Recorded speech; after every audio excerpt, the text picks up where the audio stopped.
آج کی یہ محفل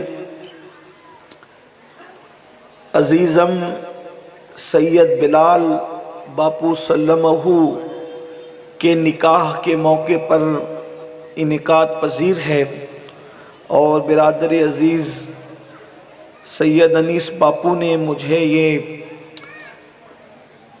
بانی محفل کی خواہش ظاہر کی کہ چونکہ یہ محفل شادی کے خوشی کے موقع پر منعقد ہے، اس لیے آج کی محفل کا عنوان ہوگا علی کے ساتھ ہے زہرا کی شادی۔ سبحان اللہ سبحان اللہ۔ آج میں اپنے بھائیوں کو اور اپنی بہنوں کو یہ بتانے کی سعادت حاصل کروں گا کہ وہ نکاح جس کی بنیاد پر رسول اللہ کی نسل چلنے والی تھی، دنیا میں ایک ہی نکاح ایسا ہوا ہے جس کی بنیاد پر رسول اللہ کی پوری نسل جاری رہنے والی تھی اور چلنے والی تھی، اور وہ نکاح ہے سیدنا علی مرتضیٰ کے ساتھ سیدہ فاطمہ الزہرا کی شادی۔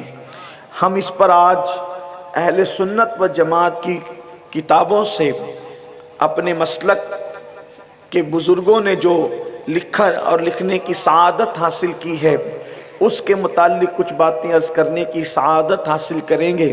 اللہ تبارک و تعالی مجھے حق کہنے اور آپ سب کو حق سن کر اس پر عمل کرنے اور اسے عام کرنے کی توفیق عطا فرمائے۔ اس سے پہلے کہ میں حصول برکت کے لیے اور اپنی آخرت کو سنوارنے کے لیے ان ہستیوں کا ذکر کروں، ان کا تذکرہ کروں، پہلے آپ کے سامنے اپنے امام کے لب و لہجے میں بتانا چاہتا ہوں کہ جس زہرا پاک کی شادی پڑھنا ہے وہ سیدہ زہرا کی شان کیا ہے۔ میرے امام لکھتے ہیں سیدہ ظاہرہ طیبہ طاہرہ، سیدہ ظاہرہ طیبہ طاہرہ، جان احمد کی راحت پہ لاکھوں سلام، جان احمد کی راحت پہ لاکھوں سلام، اور جس کا آنچل نہ دیکھا مہو مہر نے، جس کا آنچل نہ دیکھا مہو مہر نے، اس ردائے نزاہت پہ لاکھوں سلام۔ اللہ اکبر۔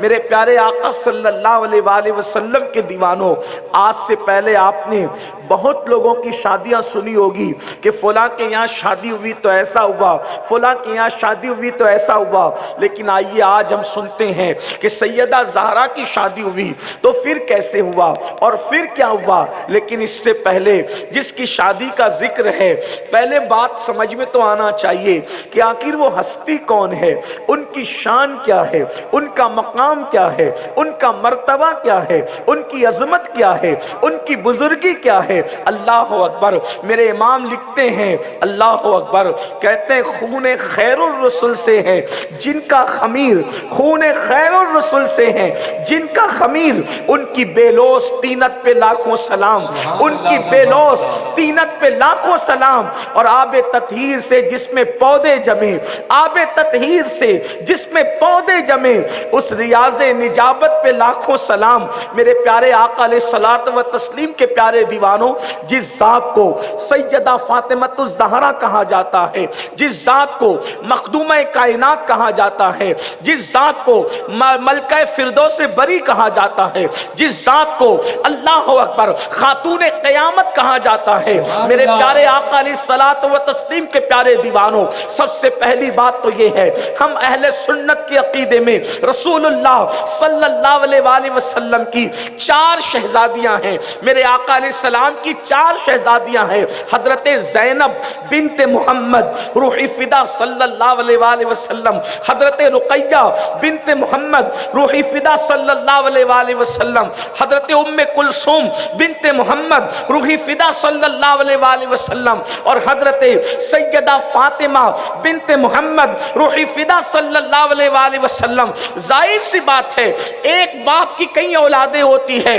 اور پھر اولاد ہونے کی نسبت سے وہ سب برابر ہوتی ہے، مگر اللہ اللہ، یہ میرے نبی کا گھر ہے، یہ میرے نبی کا مکان ہے، یہ میرے نبی کا حجرہ ہے۔ حضور کی 4 شہزادیاں ہیں اور چاروں کی عظمت سر آنکھوں پر ہے، لیکن 3 بہنیں عمر میں بڑی ہیں، مگر مرتبے کے اعتبار اعتبار سے جو شان اللہ نے سیدہ فاطمہ کو عطا فرمایا ہے، جو مقام اللہ نے سیدہ فاطمہ کو عطا فرمایا ہے، اللہ اکبر، وہ فضیلتوں کی انتہا کسی کو نصیب نہ ہوئی۔ میرے آقا علیہ السلام فرماتے ہیں، بخاری شریف کی حدیث کا مفہوم ہے کہ میں نے اپنی بیٹی کا نام فاطمہ اس لیے رکھا کہ اللہ نے فاطمہ پر اور جو قیامت تک اس سے محبت کریں گے ان سب پر جہنم کی آگ کو حرام فرما دیا۔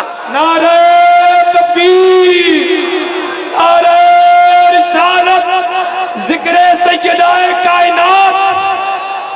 فاطمہ الزہرا کی محبت پر، سیدہ کی محبت پر جہنم کی آگ حرام ہونے کی بشارت مصطفیٰ جان رحمت نے عطا فرمائی۔ اب اس حدیث سے روشنی لے کر کیا ہم یہ نہ کہیں کہ اگر زمین پہ کسی کو جنتی دیکھنا ہے تو جنتیوں کی پہچان اب مشکل نہ رہی، مالک جنت نے بتا دیا، جس کو سیدہ سے محبت کرتے دیکھو سمجھ جاؤ کہ اس کا ٹھکانہ کہاں ہے۔ سبحان اللہ، سبحان اللہ۔ جس کی محبت، جس سے محبت، جنت کی بشارت اور جہنم حرام۔ یہ بخاری شریف میں حدیث موجود ہے، آپ ماہ محرم میں بار بار سنتے ہیں، اور اس کے بعد سیدہ پاک کی عظمت کا اندازہ کوئی لگائے تو صحیح۔ میں تھوڑا وقت آپ کا، تاکہ اس شخصیت کی عظمت اور بزرگی آپ کو پتا چلے جس کا ذکر آپ سن رہے ہیں۔ ماؤں اور بہنوں کی خصوصی توجہ، اللہ اکبر۔ میرے رسول علیہ الصلاۃ والتسلیم کے گھر میں اعلان نبوت سے 5 سال پہلے یا 1 سال پہلے یا اعلان نبوت کے 1 سال کے بعد یا 2 سال کے بعد مختلف روایتیں ہیں۔ زیادہ تر لوگ 5 سال پہلے، کچھ لوگ 1 سال پہلے، کچھ لوگ 1 سال بعد، اس طریقے سے کہتے ہیں۔ سیدہ فاطمہ الزہرا کی ولادت ہوتی ہے، اور آپ جانتے ہیں جب بچے پیدا ہوتے ہیں تو کوئی باپ کے مشابہ ہوتا ہے، کوئی ماں کے مشابہ ہوتا ہے، کوئی دادا دادی کے مشابہ ہوتا ہے۔ سیدہ فاطمہ الزہرا ہو بہو اپنے بابا جان کے مشابہ تھی، جس کی شان اللہ نے یہ رکھی کہ جس کی مثل اللہ نے کسی کو پیدا نہ کیا۔ سیدہ کائنات سیدہ فاطمہ الزہرا کے بارے میں ام المومنین سیدہ عائشہ صدیقہ رضی اللہ تعالیٰ عنہ فرماتی ہیں کہ اٹھنے میں، بیٹھنے میں، چلنے میں، پھرنے میں، سخاوت میں، چہرے میں، میں نے بلکہ آواز تک میں نے سب سے زیادہ کسی کو مشابہ دیکھا ہے تو فاطمہ بنت محمد کو دیکھا ہے۔ اللہ اکبر۔ اپنے بابا جان کی ہم شکل تھی، اپنے بابا جان کی ہم شباہت تھی، اٹھنا، بیٹھنا، چلنا، پھرنا، بولنا، انداز ہو بہو اپنے بابا جان کی طرح تھا۔ اور اللہ اکبر، پھر مصطفیٰ جان رحمت ان سے محبت کتنا کرتے تھے، ان سے پیار کتنا کرتے تھے۔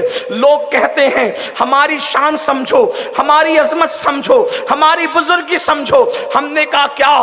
کہا دیکھو میں آتا ہوں تو میرے لیے علماء کھڑے ہو جاتے ہیں، میں آتا ہوں تو میرے لیے مشائخ کھڑے ہو جاتے ہیں، میں آتا ہوں تو میرے لیے یہ کھڑا ہوتا ہے، وہ کھڑا ہوتا ہے، کارپوریٹر کھڑا ہوتا ہے، ایم پی کھڑا ہوتا ہے، اور ایم ایل اے کھڑا ہوتا ہے، وزیر کھڑا ہوتا ہے۔ ہم کہتے ہیں کسی کے لیے M L A M P کھڑا ہو تو انسان کہتا ہے مجھے بتا کرو کہ میں کون ہوں۔ میں نے کہا اس کی شان میں کیسے معلوم کروں اور ان کی شان کی انتہا کیسے بیان کروں کہ جب سیدہ فاطمہ ام الحسنین مصطفیٰ جان رحمت سے ملنے کے لیے آتی تھی تو وہ رسول جس کے لیے کائنات کھڑی ہوتی ہے وہ مصطفیٰ جان رحمت اٹھ کر کے کھڑے ہو جایا کرتے تھے۔ اللہ اکبر۔ اور فاطمہ الزہرا بابا کے ہاتھ چومتی ہے اور بابا اپنی شہزادی کی پیشانی چومتے ہیں اور چوم کر کہتے ہیں فدا کی امی و ابی یا فاطمہ، فاطمہ تجھ پر میرے ماں باپ قربان ہو جائیں۔ نعرہ تکبیر، نعرہ رسالت، ذکر سیدہ کائنات۔ اسی پر بس نہیں بلکہ اللہ کے رسول ان کو اپنی جگہ پہ، اپنی مسند پہ بٹھاتے تھے، اور یہ 1-2 مرتبہ کا معاملہ نہیں تھا۔ سیدہ عائشہ صدیقہ فرماتی میں نے جب جب دیکھا یہی دیکھا کہ سیدہ فاطمہ کے لیے حضور اٹھ کر کے کھڑے. اور پھر محبت کتنی، جب سفر کے لیے جاتے ہیں آقا تو سب سے آخری میں فاطمۃ الزہرا سے ملتے ہیں، اور جب سفر سے واپس آتے ہیں تو سب سے پہلے سیدہ فاطمہ سے ملتے ہیں. مطلب کیا نکلا؟ مطلب کیا نکلا؟ رسول اللہ کا سفر فاطمۃ الزہرا کے گھر سے شروع ہوتا ہے اور انہی کے گھر پہ ختم ہوتا ہے. سبحان اللہ سبحان یہ شان ہے سیدہ کی. ایک روایت جو مجھے بہت پسند ہے، اور شاید یہ روایت ہندوستان میں سب سے پہلے مجھے پڑھنے کا شرف حاصل ہوا ہے، حالانکہ میری کوئی اس میں جو ہے وہ تخصیص نہیں، میں تو خانہ زاد غلام سگے در سگے بے ہنر ہوں، لیکن یہ روایت اللہ اکبر مجھے بہت پسند ہے. اللہ کرے یہ میرے لیے نجات کا ذریعہ ہو. میرے آقا علیہ السلام کے دیوانوں، کیا بیان کی جائے اس خاتون، اس مقدس ہستی کی عظمت کو. میں فضیلت کا باب اسی پہ مکمل کرتا ہوں اس حدیث کو پڑھ کے. علم والے، ذہن والے، دماغ والے، سوچ والے، دانشور اسی سے اندازہ کر لیں کہ سیدہ کی شان کیا ہے. آپ نے مجھ سے سنی بھی ہوگی، کچھ لوگوں کو یہ خیال ہے کہ میں کوئی نئی روایت پڑھنے کے چکر میں کچھ مبالغہ سے کام لیتا ہوں. واللہ میں نے جو باتیں کبھی آپ کے سامنے پیش کی حضور کی عظمت کے حوالے سے، اہل بیت کی عظمت کے حوالے سے، یا اصحاب رسول کی عظمت کے حوالے سے، میں نے کہیں نہ کہیں اس کو بزرگوں کی کتابوں میں دیکھا، تبھی آپ کے سامنے بیان کیا، اور اس نیت سے کہ اللہ کرے آپ کے دلوں میں بھی وہ عظمت پیدا ہو جائے جس عظمت کا مطالبہ کیا جاتا ہے. آئیے میں آپ کے سامنے پہلے کتاب کا نام لے لوں تاکہ جس کو رجوع کرنا ہے وہ اس طرف رجوع کر سکے. کتاب کا نام ہے نظم اللعالی، اس کے مصنف ہیں حضرت سید محمد بلگرامی رحمت اللہ تعالی علیہ، اور شائع بھی یہ بلگرام شریف سے ہوئی ہے. ہمارے مرشد خانے کا مرشد خانہ ہے. اللہ اکبر. میرے آقا صلی اللہ علیہ وسلم کے دیوانوں، اللہ اللہ، ایک مرتبہ مخدومہ سیدہ طیبہ طاہرہ خاتون جنت فاطمۃ الزہرا سلام اللہ علیہا بارگاہ رسالت میں آپ میں حاضر ہوئی، اور حاضر ہونے کے بعد ایک غیب کی بڑی خبر پوچھا، ایک غیب کی بڑی خبر پوچھا. اس کا مطلب یہ ہے کہ سیدہ کا عقیدہ تھا کہ اللہ کے رسول غیب جانتے ہیں، اس لیے غیب کی خبر پوچھا. بابا جان سب سے پہلے جنت میں کون جائے گا؟ بابا جان سب سے پہلے جنت میں کون جائے گا؟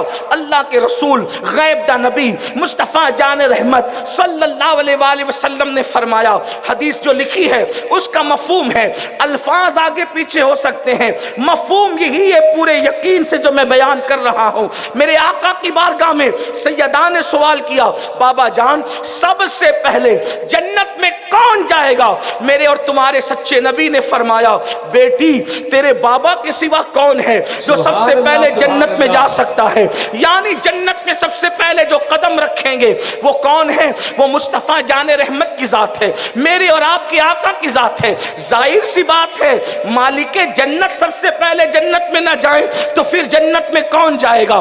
بلکہ حدیث پاک کا مفہوم ہے ہر نبی پر جہنم حرام ہے اس وقت تک جب تک آمنہ کا لال جنت میں نہ جائے، اور ہر نبی کی امت پر جنت حرام ہے جب تک کہ امت محمدیہ جنت میں نہ جائے. ہمارے بزرگوں کی کتابوں میں یہ مفہوم موجود ہے. کوئی نبی بھی میرے آقا علیہ الصلوۃ والتسلیم سے پہلے میدان قیامت میں اللہ اکبر حشر و نشر کے بعد سب سے پہلے جب جنت میں جانے کا فیصلہ ہوگا تو جنت میں جو قدم رکھنے والی ذات ہے میرے اور تمہارے نبی کی ذات ہے. اور انبیاء کرام میرے نبی کے بعد جنت میں جائیں گے. سب سے پہلے جنت میں کون جا رہا ہے؟ اللہ اکبر. میرے آقا اور امتوں میں سب سے پہلے جنت میں کون جا رہا ہے؟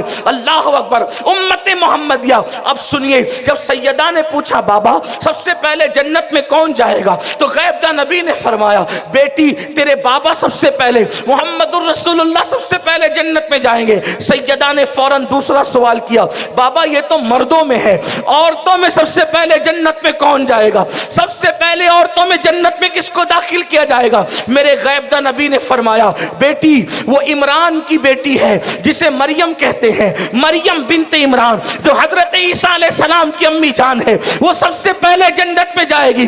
توجہ کرنا، جیسے ہی سیدہ نے سنا اللہ اکبر، رشک کمر، رشک گلاب، رشک پھول جیسا چہرہ، اس پر کوئی رنگ آیا۔ جب رنگ آیا تو مصطفیٰ جان رحمت نے فرمایا شہزادی تمہارے چہرے پہ رنگ کس بات کا ہے؟ عرض کیا بابا جان ہم نے تو یہ سمجھا تھا کہ جنت میں مردوں میں سب سے پہلے آپ جائیں گے، تو میں نے عورتوں کا نام لیا تاکہ عورتوں میں آپ میرا نام لیں گے، لیکن آپ نے میرا نام نہیں لیا بلکہ آپ نے تو عمران کی بیٹی حضرت مریم کا نام لیا کہ سب سے پہلے جنت میں وہ جائے گی۔ یہ میرے آقا کی شان ہے، وہ زبان جس کو سب کن کی کنجی کہے، اس کی نافذ حکومت پہ لاکھوں سلام۔ وہ اور جگہ ہے جہاں بولیاں بدلتی رہتی ہے، یہاں حال یہ ہے تمہارے منہ سے جو نکلی وہ بات ہو کے رہی، کبھی ان کا قول نہیں بدلتا۔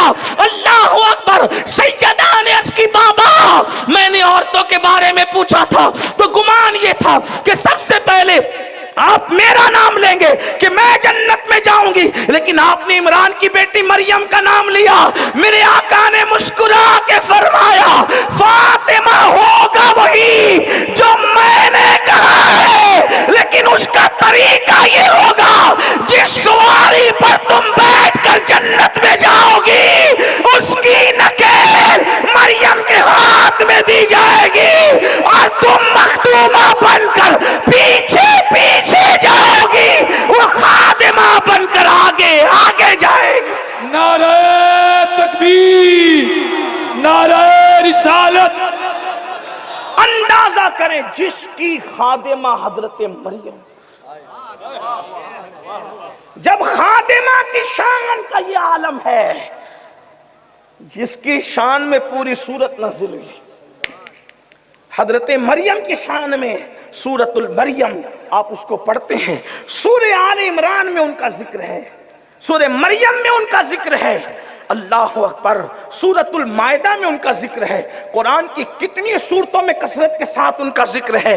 اس سیدہ مریم کے لیے میں نے تو میر سید محمد بن گرامی کی لکھی ہوئی بات نقل کی، آپ اس کتاب کی طرف رجوع کریں کہ میرے آقا کا فرمان ہے کہ جس سواری پر تم بیٹھو گے، آپ اس کو سوچیں تھوڑی دیر، ذرا یہاں نہیں تو گھر جا کے سوچیں، کس ہستی کا نام فاطمہ ہے کہ جس کی نکیل پکڑ کر، جس کی سواری کی نکیل پکڑ کر حضرت مریم جنت میں جا رہی ہوگی، اور وہ سواری پر بیٹھنے والی سیدہ فاطمہ الزہرا، وہ ہستی کیا ہے؟ اب ایسی ہستی کی خاطر جب کسی کا انتخاب ہو بحیثیت شوہر، مثال کے طور پہ صرف سمجھانے کے لیے کہہ رہا ہوں، ملانے کے لیے نہیں کہہ رہا ہوں، بیٹی جب زیادہ پڑھ لکھ لیتی ہے تو باپ کو خیال آتا ہے میں نے اس کا رشتہ کس کے ساتھ کرنا ہے، اس لیے کہ اتنی باصلاحیت بیٹی کا ہاتھ کسی کے بھی ہاتھ میں تو نہیں دے سکتا نا۔ جب میری بیٹی اس صلاحیتوں کی مالک ہے تو اس کے لیے کوئی شوہر بھی تو ویسا ہونا چاہیے، اس لیے کہ یہ حق ہے بیٹی کا، بیٹی کا ہاتھ کسی بھی ایرے گہرے نتو خیرے سے نہیں پکڑایا جا سکتا، اس لیے کہ حضرت امیر خسرو نے کہا تھا میں تو بابل تیرے جھاوے کی چڑیا، بھور بھوے اڑ جائے کاہے کو بیائی بدیس۔ کوئی ہندوستانی بیٹی، ظاہر میں اس نظم میں کوئی ہندوستانی بیٹی اپنے بابا سے شکایت کر رہی ہے اس کے بیانے پر، اور تصوف میں صوفیہ کے نزدیک کوئی روح اپنے مربی سے فریاد کر رہی ہے، اللہ اکبر، اندازہ فرمائیں، اللہ اللہ، حضرت امیر خسرو نے ہندوستانی ایک بیٹی کی مرضی کے خلاف اس کی شادی پر ایک نظم لکھی ہے، اور لکھتے ہیں اللہ اللہ، کاہے کو بیائی بدیس، میں تو بابل تیرے جھاوے کی چڑیا، بھور بھوے اڑ جائے کاہے کو بیائی بدیس، اور کہتے ہیں میں تو بابل تیرے کھوٹے کی گیا، میں تو